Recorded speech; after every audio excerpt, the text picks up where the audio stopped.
कल्याण के महात्मा फुले चौक police station में visit my police station पहल को मिला तुरंत रिस्पॉन्स।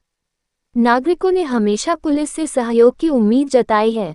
नागरिकों और पुलिस प्रशासन के बीच कम्युनिकेशन को मजबूत करने और उनके मन में पुलिस प्रशासन की नेगेटिव इमेज को दूर करने के मकसद से आज महात्मा फुले चौक पुलिस स्टेशन में आयोजित विजिट माई पुलिस स्टेशन पहल को तुरंत रिस्पॉन्स मिला।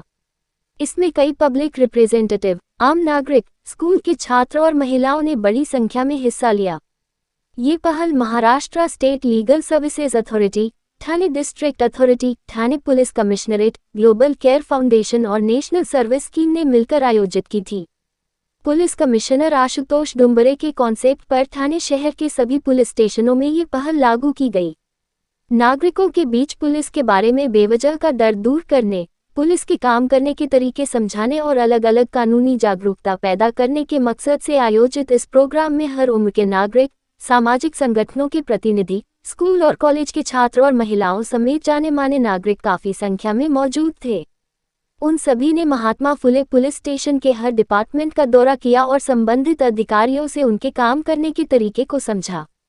साथ ही इस प्रोग्राम के दौरान नागरिकों को पुलिस स्टेशन की मौजूदा स्थिति, अलग अलग डिपार्टमेंट के काम, शिकायत दर्ज करने का प्रोसेस, जरूरी कानून, नागरिक अधिकार, साइबर क्राइम की रोकथाम, महिला सुरक्षा, ट्रैफिक नियम वगैरह के बारे में डिटेल में जानकारी दी गई।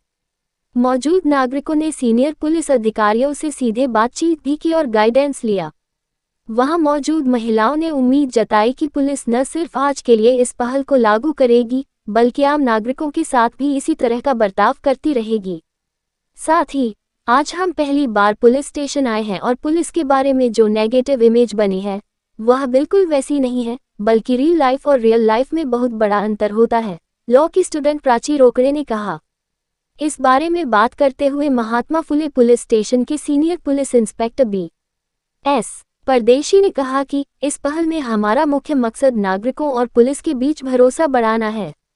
त्योहारों के दौरान व्यवस्था बनाए रखने के लिए नागरिकों का सहयोग हमारे लिए बहुत ज़रूरी है और हमें पूरा भरोसा है कि हम भविष्य में भी नागरिकों को ऐसा ही अच्छा रिस्पॉन्स देते रहेंगे। नमस्ते, माझं नाव प्राची काशीनाथ रोकडे आहे। आम्ही लॉ कॉलेजमधून इकडे आलेलो आहेत आणि आमच्या अगोदर पण एक स्कूल इकडे येऊन गेली आणि जेव्हा आम्ही इथे एंटर केलं तेव्हा आधीपासूनच माहिती होती की एका कॉईनला दोन बाजू आहेत, पॉझिटिव्ह आणि निगेटिव्ह। तर इथल्या पोलिसांनी खूप छान गाईड केलं, आम्हाला खूप छान माहिती दिली। पोलिसांबद्दल असलेला जो गैरसमज आहे तो आज दूर झाला की बऱ्याच निगेटिव्ह गोष्टी समाजामध्ये पसरवल्या जातात। तर त्याच्याबद्दल तुमचं काय मत आहे? तर तो कुठेतरी तो जो एक इम्पॅक्ट आहे रिअल लाईफचा तो आज आम्हाला कळाला।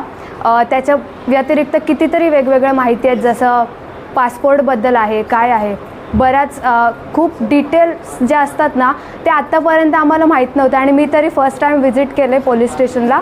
त्याच्यामुळे ही सगळी माहिती आज कळाली, खूप छान वाटलं। एक रील आणि एक रियालिटी यातला फरक कळाला आणि साहेबांनी खूप छान पद्धतीने मोबाईलचा वापर याच्याबद्दल मुलांना गाईड केलं, त्याबद्दल खूप थँक्यू।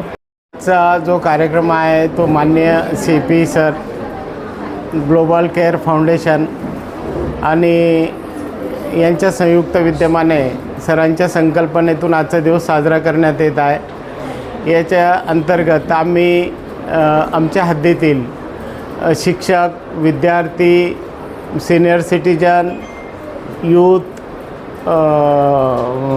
सर्व युनियनचे पदाधिकारी अशांना आम्ही विजिट माय पोलीस स्टेशन कार्यक्रम अंतर्गत इन्व्हाइट केलेला आहे। त्या दरम्यान आम्ही पोलिसांची सर्व कार्यपद्धती त्यांना सर्वांना समजून सांगितलेले। याचा उद्देश हाच आहे की पोलीस आणि जनता यांचे मैत्रीचे संबंध व्हावे, ना की पोलिसांना घाबरून किंवा काही पूर्वीचे जे गैरसमज असतील ते गैरसमज सर्व हे होऊन कमी होऊन जनतेने पोलिसांशी संपर्क साधला पाहिजे, जेणेकरून पोलीस आणि जनता मिळून जर काही चांगले कार्य केले ते कुठले पण असो, आपले सण असो, उत्सव असो, तर ते नक्कीच आनंदाने पार पाडता येतील।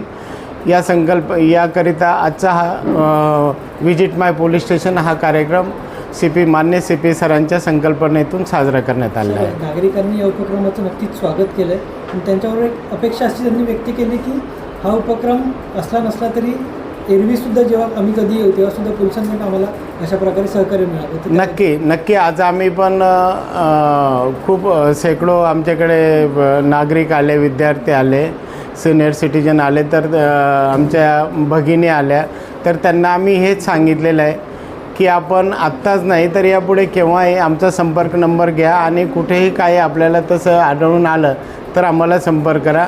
याच्या पुढे नाही तर नेहमीसाठी आम्ही त्यांना 24 तास सहकार्य करणार. शहर की ताज़ा तरीन खबरें देखने के लिए हमारे YouTube चैनल को सब्सक्राइब करिए। अगर वीडियो अच्छा लगा तो लाइक और शेयर करिए।